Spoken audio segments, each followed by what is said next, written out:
شباب، احنا برضو بنتكلم على الأحداث اللي بتحصل دلوقتي. كله طبعا متأثر بيها وبيحاول إن هو يشارك بأي حاجة بحيث إن هو يكون آه، مساند للقضية بتاعته.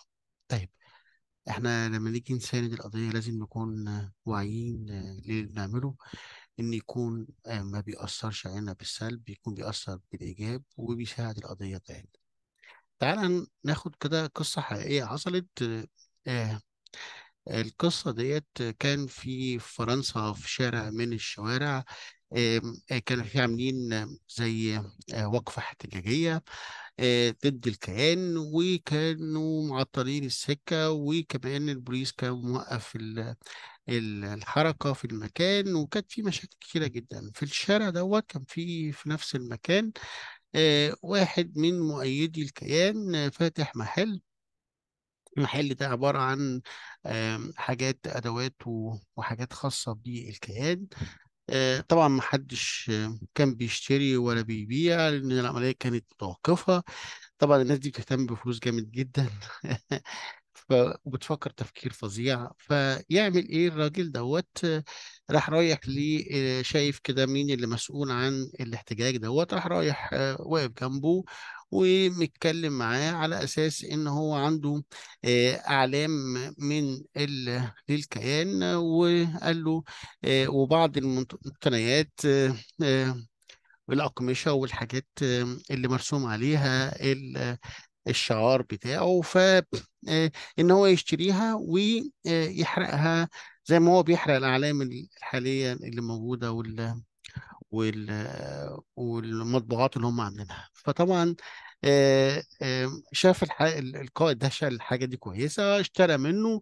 طبعا وابتدى يحرق الحاجة دي. الأتباع بتوعه بقى يعملوا زيه، وراحوا اشتروا من الراجل باع وت- وتجارته اشتغلت جامد جدا. اوكي. في نهاية القصة الشخص اللي هو مؤيد الكيان بقى معاه فلوس يقدر يساند قضيته. المجموعة التانية آه، آه، كل اللي بعتوه عبارة عن فيديوهات لحرق الأعلام. فأنت لازم تكون ذكي في العملية، لازم تكون تعرف إزاي تناصر قضيتك.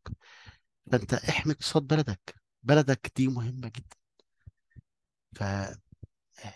فالمقاطعة إن أنت تقاطع المنتجات اللي هي بحاجة بسيطة جدا، المنتجات اللي هي مكتوب عليها صنع في اسم الدولة المساندة للكيان، مش صنع في مصر. صنع في مصر لازم تأيدها مهما كانت نسبة حتى المنتج المصري قد إيه فيها. ده مهم جدا. آه، لأن ده هيخلي بلادك عندها القدرة والقوة إنها تقدر تواجه الضغوط اللي موجودة حاليا. فإحنا لازم يبقى عندنا الفطنة في العملية. مش كل واحد يديني لستة كده لا ملهاش أي سلطان خالص ولا لها معنى، وكل واحد منزل لي لستة بمنتجات غريبة. آه، هو ده اللي هو بيكرهها ما بيحبهاش. ما ينفعش يا شباب، احنا لازم نكون واعيين. محدش يمشينا بأي حاجة كده.